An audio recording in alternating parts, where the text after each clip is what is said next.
Yeah, it wouldn't be a Gamescom without this girl. Abbie, thanks very much for joining us again. How is this Gamescom? Much less chaotic than the last one. I don't have to deal with a giant line out the door and like doing the same interview over and over and explaining what Titanfall is, because now everybody knows because it's been out since March. So that's great. A little more relaxing. It was a busy year for us last year for sure, and this one is a little more breathing room. I was going to say, because you announced this morning the third and final DLC pack for Titanfall. So does this feel like a downward slope for you guys now, a very genteel slope towards the end? Yeah, I mean, since we launched the game, though, we've done so many updates and obviously like DLC being worked on at the studio. So I wouldn't say that we've really had a break, but at the same time, like at a certain point, we will wind down on Titanfall and move on to whatever's next. Just kidding. I think we should just end the interview there. That's basically it. So those other things, oh God, I couldn't really think about what those things could be. It's vacation, right? There's no other games, it's just vacation. Yes, I can't wait for vacation. That'll be great. No, but seriously, I mean, like, you know, we really wanted to make sure that we were supporting this game, you know, letting fans know that you know, we're really committed to Titanfall and adding cool stuff to the game. And, you know, a lot of it's been free stuff, which is awesome because that's for everyone. And, you know, because it's our first game and it's our, you know, it's sort of our building our first foundation and relationship with community and with players. And, so, you know, we've been, I think, really good about it.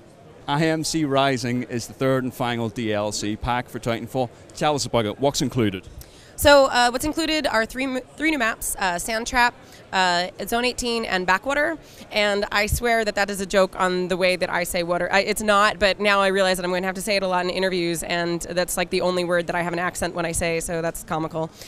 I'm an Irish guy. Do not worry about the accent. Oh, yeah, that's, to be fair, yeah.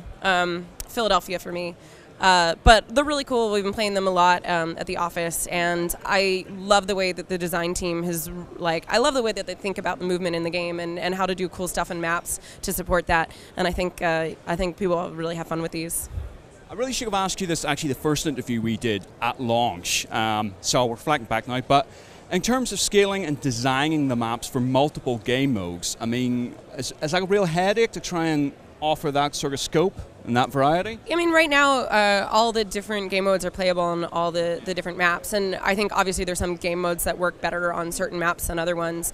I think first and foremost, the design team focused on making stuff that was fun as both a pilot and a Titan, and designing around both the movement and scale in the game. You know, but it's definitely something that we think about now because we've had a lot of time to see the game in the wild and to see how people play them, but also play all the different modes and on all the different maps. So, yeah, I think, but I don't think that was the biggest focus going into it. I think it was more about making sure it worked for movement and scale. And sort of looking back now on the game, saying obviously we're still waiting for the DLC pack to come out, but the campaign especially felt like not necessarily a risky move, but it was something you guys were dabbling with to see whether it worked or not. I mean, looking back on it, how do you guys feel about it? Yeah, I mean, we've definitely gotten a lot of feedback from people on it. I think that I'm really glad that it was done the way that it was done, because I think not only was it a good learning experience, there's some really great things in multiplayer that came out of the team working on that, like the evacuation and the helicopter at the end.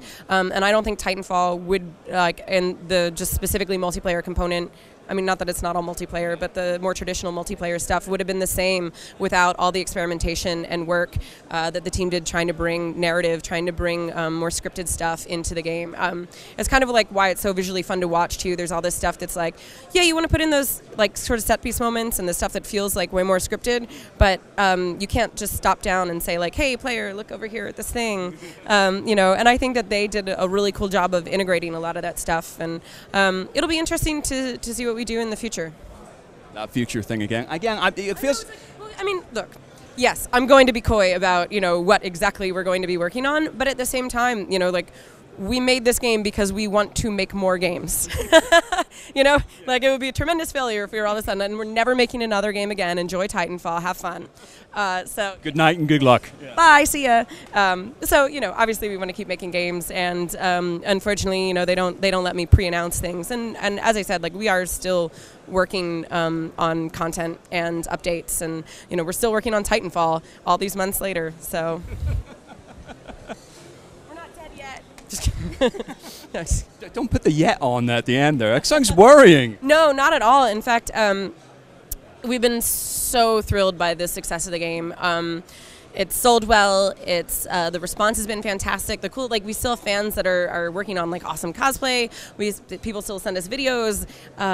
We have like awesome fan art and everything. It's wonderful. Like because it's great. You do this whole build up to launch, and you're like, and we have this tremendous hype behind it, but that doesn't mean that when the actual game comes out that it's going to be the biggest, most successful thing in the world, or that people are actually going to like it. So yes, it's awesome that people have seemed to really love the game. Saying about that fan out and the response that this game has and the impact that this game has, it was interesting because I was talking to the Evolve guys about the fact that a lot of games now seem to be doing 4 versus 1. It seems to be that's their impact. I mean, you guys, it's like, seems other shooters are doing those sort of like dash move, dodge moves, mech suits and stuff like that. I mean, are you guys surprised that other shooters are now looking to you for innovation?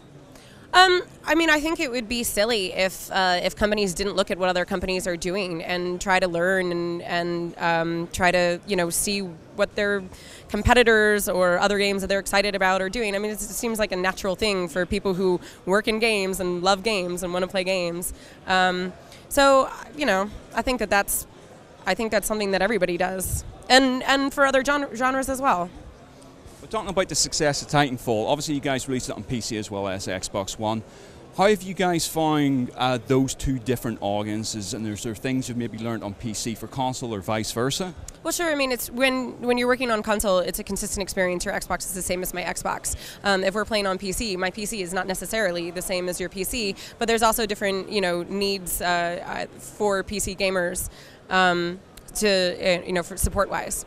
So that's a little different. I mean, I grew up playing PC games, and I feel like that was probably when I was like way more hardcore. Oh, wait, I'm still super. I was gonna say I've not gotten any less competitive. So maybe I didn't change. The lesson learned here is. Well, no, but I think I think that there were a lot of like Xbox, and especially like brought in a lot more casual gamers. A lot of people who just kind of want to relax, sit on their couch, play something, and rather like when I would play, like hunched over my PC like crazy person, because I played a lot of Counter-Strike, and a lot of Team Fortress, and but no, I think that there's some similarities between those audiences now, maybe getting a little more similar, because I don't think that PC is the exclusive realm of the hardcore player. I think that there's a lot more that are on Xbox. Now, I'm hoping this isn't the last time we get talking to you. Whatever that thing may be in the future, I'm sure we'll see your face again. But if this is the last time we're talking to you about Titanfall, the first game, just out of curiosity, because we're talking just before the interview, you have traveled a hell of a lot. You've seen a lot of countries doing a lot of things. Just personally for yourself, can you pick a favorite moment over the last year? Is there been a particular moment for you that stood out? And we're talking anything from launch to I had a really nice dinner that time I was in Beijing for so-and-so.